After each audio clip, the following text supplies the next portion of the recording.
Hello friends, आज हम लोग पढ़ेंगे एलोजेनिक स्टेम सेल के बारे में। सबसे पहले तो जानेंगे ये न्यूज़ में क्यों आया। उड़ीसा के एससीबी मेडिकल कॉलेज में यह ट्रांसप्लांट किया गया था, बोन मैरो ट्रांसप्लांट एलोजेनिक तरह से। सबसे पहले जानते हैं कि स्टेम सेल किसे कहते हैं। स्टेम सेल ह्यूमंस के वो सेल होते हैं जो अलग अलग सेल टाइप में या अलग अलग सेल फॉर्म में कन्वर्ट हो सकते हैं। ये नेचुरली हमारी बॉडी में अकर होते हैं और अब साइंटिस्ट इसे बना भी सकते हैं। ये ओवर एंड ओवर डिवाइड भी हो सकते हैं और किसी भी तरह के सेल में ये चेंज हो सकते हैं। अगर हम लोग इसके टाइप के बारे में बात करें तो नेचुरली ओकरिंग ये दो टाइप के होते हैं। तीसरा टाइप जो है वो ग्रो किया जा सकता है लैब में। जो सबसे पहला टाइप है वो है एम्ब्रियोनिक स्टेम सेल, जैसे जिससे वो स्टेम सेल होते हैं जिससे बच्चे ग्रो करते हैं या बच्चे का फॉर्मेशन होता है ह्यूमन बॉडी में। ये प्लूरीपोटेंट होता है, जिसका मतलब है कि ये किसी भी टाइप के सेल में चेंज हो सकता है। दूसरा होता है adult stem cell. Adult stem cell ये बेबी में कन्वर्ट नहीं होते, ये बहुत स्पेसिफिक टाइप के ऑर्गन में या स्पेसिफिक टाइप के सेल में ही कन्वर्ट हो सकते हैं। इसका सबसे अच्छा एग्जांपल हम लोग के स्किन सेल में है। ये स्किन या हेयर में ही ट्रांसफॉर्म होगा, ये किसी और ऑर्गन में कन्वर्ट नहीं होगा। जो हम लोग लैब में बनाते हैं तीसरा टाइप, वो भी प्लूरीपोटेंट ही होता है, जिसको हम लोग किसी भी तरह से कन्वर्ट कर सकते हैं। साइंटिफिकली उसको इंड्यूस किया जा सकता है, मैनिपुलेट किया जा सकता है कोई भी ऑर्गन रिपेयर करने में या कन्वर्ट करने में। अब हम लोग आते हैं इसके यूसेज पे। सबसे ज़्यादा इसका यूज़ होता है कॉमनली रिसर्च में।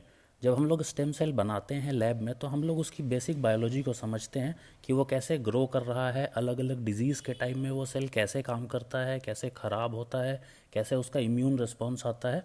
ये सबसे प्रोमिनेंट पॉइंट होता है उसके रिसर्च में। दूसरा जो इसका सबसे अच्छा यूज़ है वो है थेरेपी में। कोई भी डैमेज्ड ऑर्गन, कोई भी डैमेज्ड सेल जो नेचुरली खुद ब खुद हमारी बॉडी में नहीं बन सकता एक टाइम के बाद, हम लोग उसको इससे क्रिएट कर सकते हैं, ट्रीट कर सकते हैं। सबसे ज़्यादा यूज़ इसका ऑटो इम्यून डिजीज़ में या कार्डियोवास्कुलर डिजीज़ जो होता है उसमें हम लोग करते हैं। अब इससे जुड़ा हुआ एक और चीज़ है कि स्टेम सेल थेरेपी क्या होती है। स्टेम सेल थेरेपी को सबसे कॉमनली कहा जाता है रीजेनरेटिव मेडिसिन बेस्ड थेरेपी। इसमें हम लोग किसी भी बीमारी को एक लिमिटेड यूसेज के साथ स्टेम सेल डाल के बॉडी में जो डैमेज हुआ है या जो बीमारी के कारण नुकसान हुआ है उसको हम लोग काफ़ी हद तक रिपेयर कर सकते हैं। इसमें मोस्टली हम लोग जो है लैब ओरिएंटेड या लैब ग्रोन हम लोग स्टेम सेल को यूज़ करते हैं, but naturally occurring stem cell भी हम लोग यूज़ कर सकते हैं। ये दो टाइप के हैं, ऑटोलॉगस और एलोजेनिक ट्रांसप्लांट।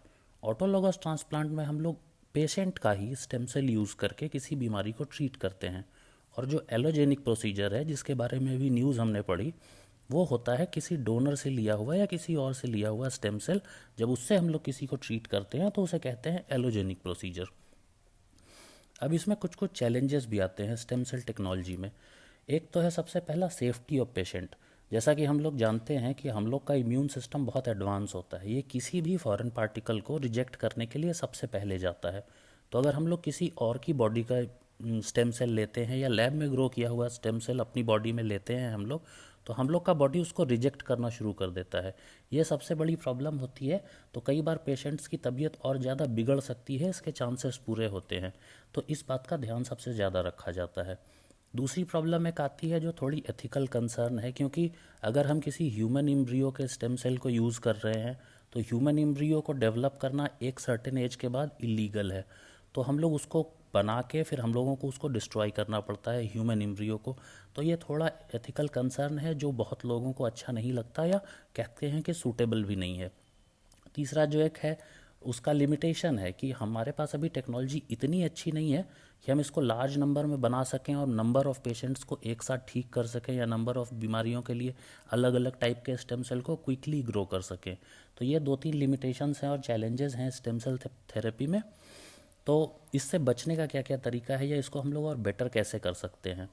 तो इसका वे फॉरवर्ड है कि भाई रेगुलेशन इसका बेटर होना चाहिए। थोड़ी सी बेसिक या क्लिनिकल रिसर्च इसके बारे में जो है, अलग अलग कैटेगरीज़ की कौन से स्टेम सेल को कौन सी बीमारी में किस तरह से यूज़ करना चाहिए, उसको हम लोग बेटर तरीके से रिसर्च और रेगुलेट कर सकते हैं।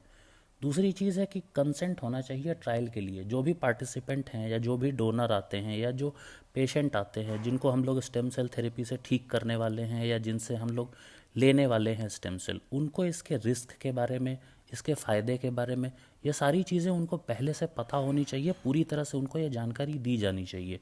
तो ये कंसेंट ट्रायल के लिए ज़रूरी है।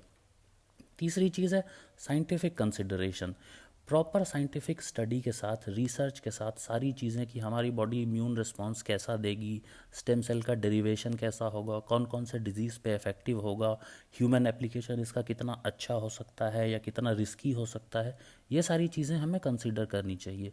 और लास्टली जो हम लोग ने ऊपर भी देखा एथिकल डायलेमा, उसके बारे में कुछ सर्टेन गाइडलाइंस हमें फॉलो करनी चाहिए कि क्या कर सकते हैं क्या नहीं कर सकते हैं, ताकि उसके एथिकल एंगल जो है उसको भी हम लोग सेटिस्फाई कर सकें। Thank you.